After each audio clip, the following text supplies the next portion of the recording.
بسم الله الرحمن الرحيم الحمد لله رب العالمين والصلاة والسلام على رسول الله صلى الله عليه وسلم يا عيسى عليه السلام شريعة من نبر ያው ሁሉም ነቢያቶች በዲን ሁሉም አንድ ናቸው።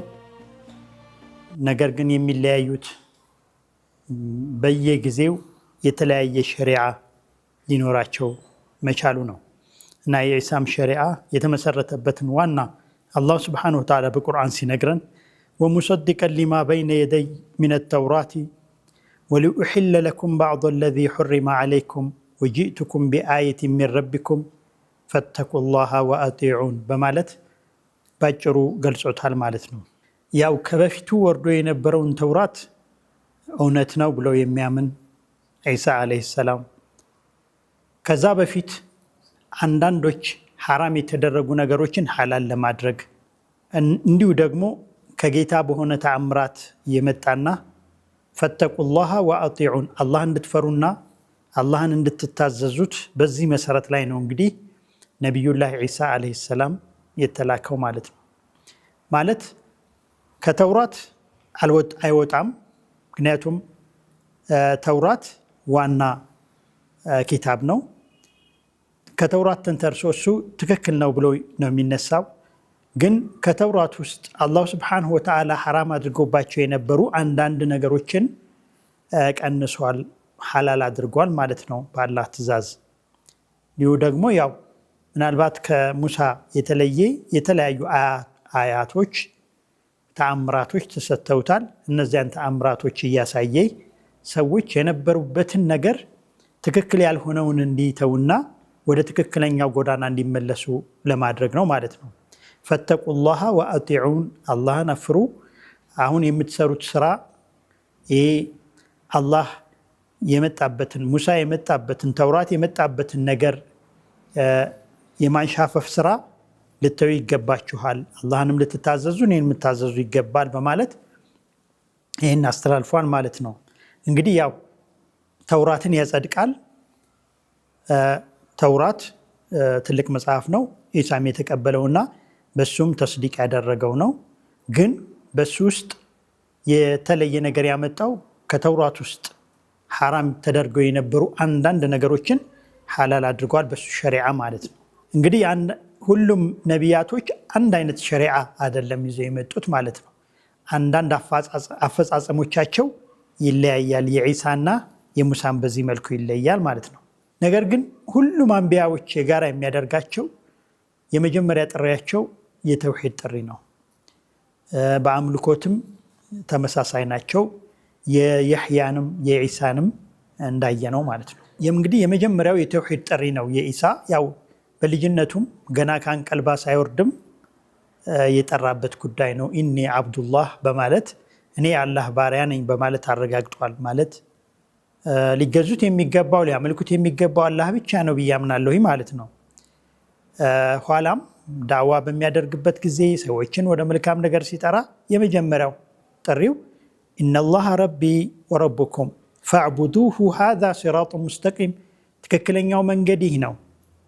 አላሁ Subhanahu Wa Ta'ala የኔም የናንተም ጌታ ነውና እሱም ብቻ ነው ልትገዙ የሚገባው።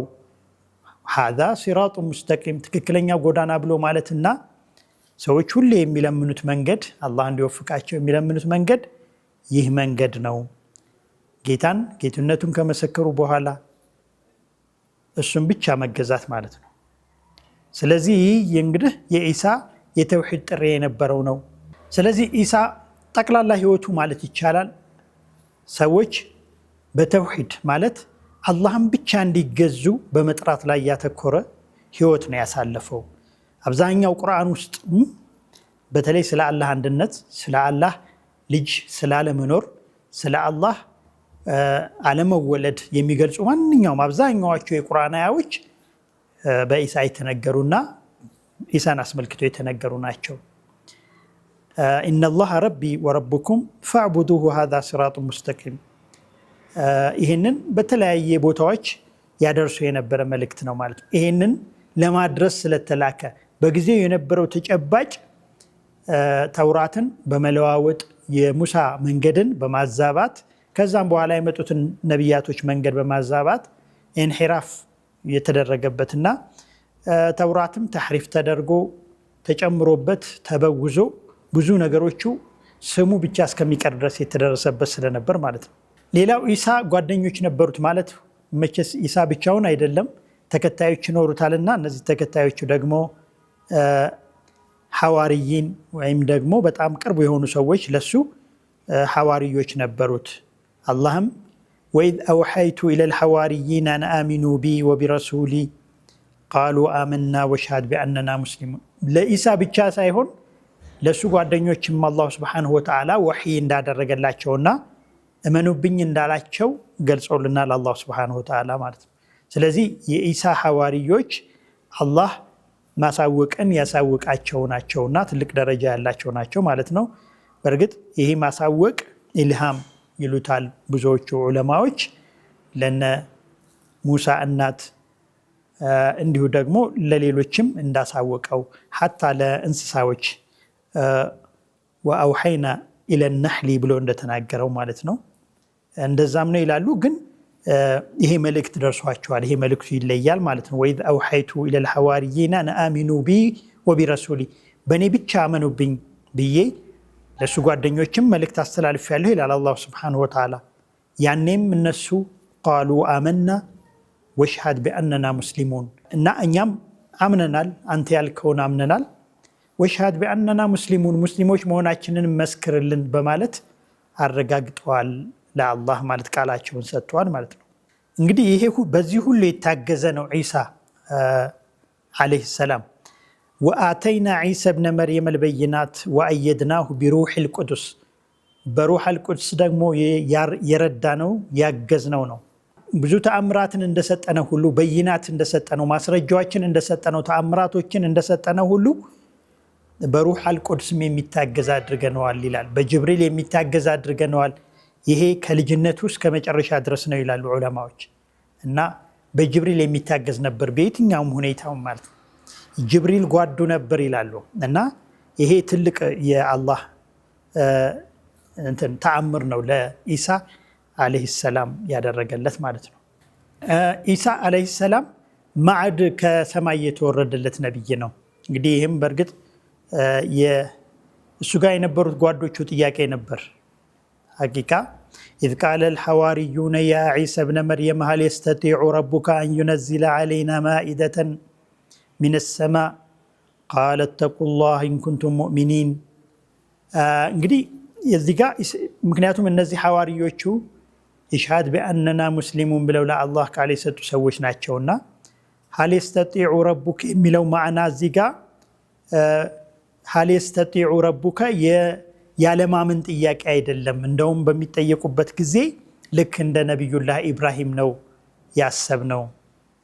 ምክንያቱም ነቢዩላህ ኢብራሂም የሞተን ሕያው እንዲያደርግ አላህን ጠይቆት ሕያው ማድረግን ከማድረጉ በፊት አላህ ሱብሓነሁ ወተዓላ አላመንክም ወይ በሚለው ጊዜ አይ ቀልቤ እንዲረጋጋ ነው ብሎ የጠየቀውን የመለሰውን ነው የመለሱትና እውነት ነው። እነዚህም ቀልባችን እንዲረጋጋ ነው ብለው ነው ልክ እንደ ኢብራሂም የመለሱት ማለት ነው። እና ከሰማይ የምግብ ማዕዳን እንዲያወርድልን እንጠይቃለን፣ ጌታህን ጠይቅልን በማለት ማለት ነው ዒሳን ጠይቀውት ነበር። እና ዒሳም በጣም በዚህ ጥያቄ ትንሽ ከብዶት ነበር ማለት እንዴት አላመናችሁም ወይ የሚል ጥያቄ በማንሳት ማለት ነው።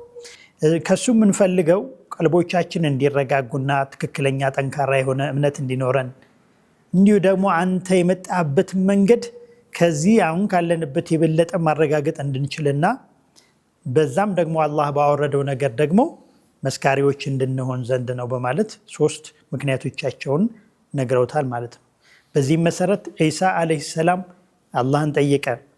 ቃለ ዒሳ ብኑ መርየም አላሁመ ረበና አንዚል ዓለይና ማኢደተን ሚነ ሰማኢ ተኩነ ለና ዒደን የአወሊና ወአኺሪና ወአየተን ሚንከ ወርዙቅና ወአንተ ኸይሩ ራዚቂን በማለት አላህን ለመነ ማለት ነው።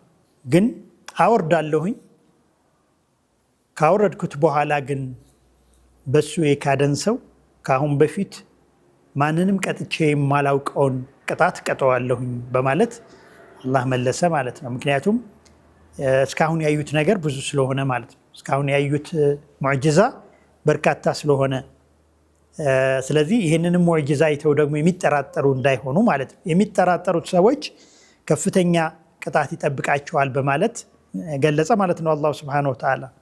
ስለዚህ ማኢዳው ወረደ። ልክ እንዳሉትም ያው ሐዋርዮቹ በሱ ረዳቶች ሆነው ቆዩ ማለት ነው። በሌላም ጊዜ ምን አንሷሪ ኢለላህ በሚል ጊዜ ለአላህ ወደ አላህ የሚያደርሰኝ መንገድ ለመከተል የሚያግዘኝ ማን ነው በሚል ጊዜ ነሕኑ አንሷሩላሂ በማለት የመለሱለትም እነሱ ናቸው ማለት ነው። እንግዲህ ያው አይሁዶች ወቃሉ ተኸዘ ረሕማኑ ወለደን ሱብሓነሁ በል ዒባዱ ሙክረሙን ቃሉ ተኸዘ ረሕማኑ ወለደን ሱብሓነሁ ወልገኒዩ እያለ ይህንን አላሁ ሱብሓነሁ ወተዓላ በተደጋጋሚ ይነግረናል። ወቃለት ነሷራ አልመሲሑ ብኑላህ ዛሊከ ቀውሉሁም ቢአፍዋሂሂም ዩዳሂኡነ ቀውለ ለዚነ ከፈሩ ሚን ቀብል ቃተለሁም ላሁ አና ዩእፈኩን። እንግዲህ ከእነሱ በፊት አይሁዶች ነው የነበሩትና እነሱም ዑዘይር ብኑላህ ይሉ ስለነበረ በእነሱ አቅጣጫ አሁንም ኢሳ ያላህ ልጅ ነው አሉ ማለት ነው በኋላ ላይ። ነገር ግን ያው የዚህ አይነትን እምነት የፈጠረው ከነሱ በፊት የነበሩት ሰዎች የፈጠሩት ፍልስፍናና ውዥንብር ነው ማለት ነው። ወቁል አልሐምዱሊላሂ አለዚ ለም የተኺዝ ወለደን ወለም የኩን ለሁ ሸሪኩን ፊል ሙልክ ወለም የኩን ለሁ ወልዩን ሚነ ዙሊ ወከቢርሁ ተክቢራ በማለት አላህ ይህንን እንደዚህ አይነት መልእክቶችን በበርካታ ቦታዎች ያስተላልፋል። ምክንያቱም የኢሳ ተከታዮች ነን ብለው ኢሳ ያልሆነውንና ያላለውን ነገር በማለት የሱን መንገድ እንደጣሱና የሱን መንገድ እንደተሳሳቱ በትክክል ስለሚታይ ማለት ነው። ቁርአን በሚወርድበትም ጊዜ ከዛም በፊት አሁንም ማለት ነው። ኢሳ ግን ከልጅነቱ ጀምሮ የአላህ ባርነቱን እየመሰከረ ነው የቆየው እስከሚሞትም ድረስ ማለት ነው። ወኢዝ ቃለ አላሁ ያ ዒሳ ብነ መርየም፣ ይሄ በመጨረሻ ያው ዒሳን የሚጠይቀው ነው ማለት ኢሳ የሚጠየቀው እዚህ ለክፋት ወይም ደግሞ ለመቀጣት ሳይሆን ድሮ በልጅነቱ አረጋግጦት የነበረውን ቃል አሁንም መድገም እንዲችል ነው እንዲደግም ነው። ወኢዝ ቃለ አላሁ ያ ዒሳ ብነ መርየም አአንተ ቁልተ ሊናሲ ኢተኺዙኒ ወኡሚየ ኢላሃይኒ ሚን ዱኒላህ ቃለ ሱብሓነከ ማ የኩኑ ሊ አን አቁለ ማ ለይሰ ሊ ቢሐቅ ኢን ኩንቱ ቁልቱሁ ፈቀድ ዓሊምተህ ተዕለሙ ማ ፊ ነፍሲ ወላ አዕለሙ ማ ፊ ነፍሲክ ኢነከ አንተ ዓላሙል ጉዩብ በማለት ይህንንም ድሮ እንዳረጋገጠው በልጅነቱ በኋላም ያረጋግጣል አላህ በሚጠይቀው ጊዜ ማለት ነው። ስለዚህ ዒሳ ተአምራቶችን እነዚህን ስለሰራ ወይም ደግሞ በተአምር ስለተወለደ ለሱ የተለያዩ ትልልቅ እንትኖችን በመስጠት እዛ ደረጃ መድረሱ ተገቢ አይደለም የሚለውን መልእክት ቁርአን በተደጋጋሚ በብዙ ቦታዎች ያስተላልፋል ማለት ነው። በየውመል ቂያማም እንደዚሁ ይመሰክርላቸዋል አላህ ዒሳ ማ ቁልቱ ለሁም ኢላ ማ አመርተኒ ቢህ አን ዕቡዱ ላህ ረቢ ወረበኩም ወኩንቱ ዓለይህም ሸሂደን ማ ዱምቱ ፊህም ፈለማ ተወፈይተኒ ኩንተ አንተ ረቂብ ዓለይህም ወአንተ ዓላ ኩሊ ሸይን ሸሂድ በማለትም የውመል ቂያማ የሚመልሰው ይሆናል አላህ በሚጠይቀው ጊዜ ማለት ነው። እና ዒሳ ዓለይሂ ሰላም አሁን እንደሚሉትም በሱ ዘመን የነበሩ ሰዎችም በተለያየ መልኩ የጣፉበትንም ስምና የሰጡትንም ነገር በዚህ አይነት መልኩ አላህ ሱብሓነሁ ወተዓላ ይገልጽልናል ማለት ነው። ኢን ቱዓዚብሁም ፈኢነሁም ዒባዱክ ወኢን ተግፊር ለሁም ፈኢነከ አንተል ዐዚዙል ሐኪም በማለትም የውመል ቂያማ በተጠየቀበት ጊዜ ይመሰክራል ማለት ነው። ብትቀጣቸው ያንተ ባሮች ናቸው፣ ብትምራቸውም ደግሞ አንተ ጥበበኛውና አሸናፊው ጌታ ነህ ብሎ ይመሰክራል ማለት ነው። ምክንያቱም ወኢን ተግፊር ለሁም ፈኢነከ አንተል ገፉሩ ረሒም አላለም እዚህ ቦታ ላይ። ለምንድን እዚህ ጋር መቀጣት የሚገባቸው ሰዎች ስለነበሩ አላሁ ስብሓነሁ ወተዓላ መማሩም እዚህ ጋር ያው አዚዝ እና ሐኪምነቱን ስለሚገልጽ በዚህ በቦታው ይሄ አስፈላጊ ስለነበረ ነው አላህ ሱብሓነሁ ወተዓላ በአዚዝ አልሐኪም የገለጸው ማለት ነው። ዒሳን እንግዲህ በዚህ ሁኔታ ነው ዳዕዋውን ያስተላልፍ የነበረው የተለያዩ ተአምራቶችን በማሳየት። ኢሳ በጣም አቢድ የነበረ በጣም ለአላሁ ስብሓነሁ ወተዓላ ያደረ የነበረ ሰው ነው። እንግዲህ ሰዎች ጋር በተቀላቀለበት ጊዜ ይህ ድሮ ሩሕን መንፈስን አሳጥቶት የነበረውን ነገር መንፈስን ወደ ትክክለኛው ቦታ ወይም ሩህን ወደ ትክክለኛው ቦታ ወደ ትክክለኛ ሊታመንበት ወደሚገባው ስታንዳርድ አምጥቶ የነበረ ታላቅ ነብይ ነው ማለት ነው ዒሳ። እና ይሄን ለማድረግ ደግሞ እነሱ ጋር መኖር ነበረበት። ከሰዎች ጋር እየኖረ አላስፈላጊ የሆኑ ህግጋቶችን እየቀነሰ የጨምሯቸውን ደግሞ እንደተጨመሩ እየገለጸ ለሰዎች ብዙ ትምህርቶችን ሰጥቷል ማለት ነው። ማለት ድሮ ሐራም ተደርጎባቸው የነበረውን ነገር የቀነሰላቸው፣ እንዲሁ ደግሞ ያላግባብ በዑለማዎቻቸው አማካይነት የተጨመሩትን ነገሮች ደግሞ እያስተካከለ ማቴሪያሊስቲክ ወይም ደግሞ ይሄ ቁሳዊነት በስቶ የነበረውን ወደ ትክክለኛው የሩህ መንፈስ ሰዎች ሊመጡ እንዲችሉ ብዙ ጥረት ያደረገ ነው ማለት ነው። እንግዲህ ተአምራቶቹ አብዛኛውን የሚያሳዩን ይሄን ስለሆነ ማለት ነው። እና በየውመል ቂያማ ሞቶ በመነሳት በመጠየቅ በጀዛ ማለት በጀነትና በእሳት በመግባት ያለው እምነት የሳሳውን እምነት ጠንካራ እንዲሆን ያደረገበት ዳዕዋን ያደረገው ማለት ነው። እንግዲህ በዚህ ሁኔታ ይህንን ሁኔታዎች ሲያስተካክል ቅድም እንዳልነው ሁለት አካላት በአይናቸውን ቀስረው ይከታተሉት ነበረ። ማለት ጠላቶች አሉት። ጠላቶቹ ያው የድሮውን የቀድሞውን ከነ ኢንሒራፉ የሚያስኬዱት የነበሩት አይሁዶችና ሌሎች ደግሞ በስልጣን ላይ ያለው አካል ማለት ነው።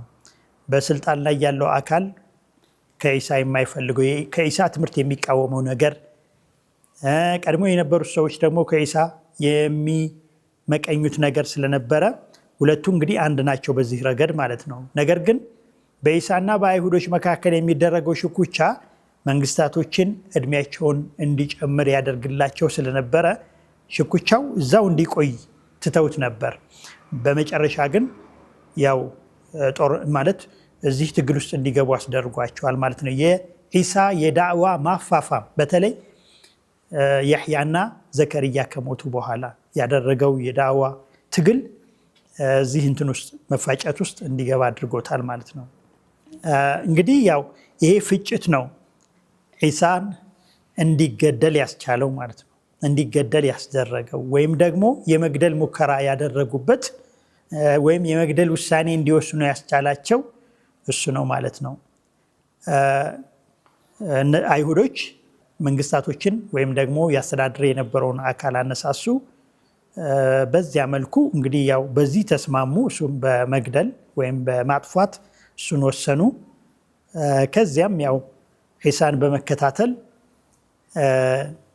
ማድረግ የቻሉትን ነገር አደረጉ ማለት ነው። ኢሳ በነበረበት ቦታ ላይ በነበረበት ዒባዳ በሚሰራበት ቦታ ከጓደኞቹ ጋር እንዳለ ነው እንግዲህ ይሄ ነገር የደረሰው። ያኔ እሱን ሊያጠፉ የሚፈልጉ ሰዎች መጡ። ኢሳ ውስጥ ነበረ። ስለዚህ ተከበቡ። ኢሳ አላሁ ስብሓነሁ ወተዓላ ባደረገለት ጥሪ ወደ ሰማይ እንዲወሰድ ተደረገ ማለት ነው። እና እዚያ ውስጥ ግን ኢሳን ተመስሎ የመስዋዕትነት እንዲከፍል የተደረገ ጓደኛው ነበረ። አላሁ ስብሓነሁ ወተዓላ ያ ሰው ኢሳን በማስመሰል ያው እነዛ ይከበው የነበሩት ሲከፍቱት እሱን አገኙት። ኢሳን ገደልን ብለው ተመሰለባቸው ማለት ነው። ወቀውሉሁም ኢና ቀተልና አልመሲሐ ዒሳ ብነ መርየም ረሱለላሂ ወማ ቀተሉሁ ወማ ሰለቡሁ ወላኪን ሹቢሐ ለሁም። ያን የገደሉትን ሰው ማለት ያን እሱ ነው ብለው የያዙትን ሰው ማለት ኢሳን ገደልን ኢሳን ሰቀልን አሉ።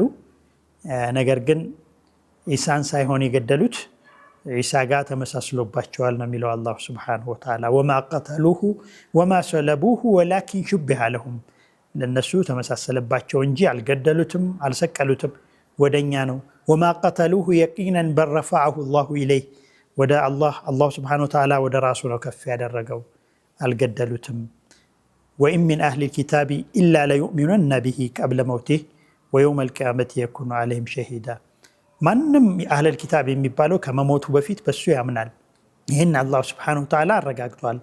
ወየውመል ቂያመቲ የኩኑ ዐለይሂም ሸሂዳ። እንዲሁም ደግሞ ዒሳ ዐለይሂ ሰላም በእነሱ ላይ የውመል ቂያማ መስካሪ ይሆንባቸዋል። ያው ቅድም በገለጽ ነው የቁርአን አያ ማለት አላህ ያስመሰክረዋል። እንዲህ እኔንና እናቴን ተገዙኝ ብለሃል ወይ ብለው ይጠይቀዋል። እሱ ደግሞ ትክክለኛውን እውነተኛውን ይመልሳል። ያኔ ይመሰክርባቸዋል። እኔ እነሱ ዘንድ በነበርኩት ነገር ሳለሁ ያየሁትን አይቻለሁኝ። እኔ ደግሞ ወደ አኼራ ከተወሰድኩኝ በኋላ ያለውን አንተ አይተሃል፣ እኔ ማየት አልችልም በማለት ይመሰክራል የነበሩበትን ሁኔታ። አላህም ዛሬ እውነተኞች የእውነት ጀዛቸውን የሚያገኙበት፣ እውነትን የካዱ ሰዎች ደግሞ የሚቀጡበት ጊዜ ነው ብሎ አላህም ያረጋግጥባቸዋል ማለት ነው። ስለዚህ በትክክለኛው እንግዲህ ዒሳ የወገኖቹ ጥቅም የሚያገኙበትን ነገር የባለስልጣኖች ስልጣናቸው የሚጠበቅበትን ነገር ተጋፍጦ ስለወጣ ነው ማለት ነው ወደዚህ ወደ ግድያ የሄዱበት ማለት ነው። ምክንያቱም መንግስታቶች የዒሳ ጥሪ የመንግስታቶችን ያለቅጥ መከበር፣ የመንግስታቶችን ያለቅጥ ቦታ የሚቃወም፣ ምክንያቱም በፍትህ ሰዎች እንዲተዳደሩ የሚያዝ፣ ሰዎች እኩል መሆናቸውን የሚያረጋግጥ ዳዕዋ ነው ያደርግ የነበረው። አይሁዶችም ደግሞ የነበሩበትን ከመንገድ መንሻፈፍ ወይም መሳት የሚያስተካክል ወደ ትክክለኛው መንገድ የሚጠራ በመሆኑ ያንን መሆን ያልቻሉት ናቸው እንግዲህ በዒሳ ላይ የተነሱበትና በመጨረሻም ገደል ነው ብለው የግድያ ሙከራ ያደረጉበት ማለት ነው። ነገር ግን አልገደሉትም። በሐቂቃው አላህ ሱብሓነሁ ወተዓላ ወደ ራሱ ነው የወሰደው። እነሱ የገደሉት በዒሳ ተመስሎ አላህ ሱብሓነሁ ወተዓላ ያደረገውን የእሱ ጓደኞች ከነበሩት ውስጥ አንዱን ነው ማለት ነው። እና ይሄ የዒሳ ታሪክ ነው በቁንጽሉ።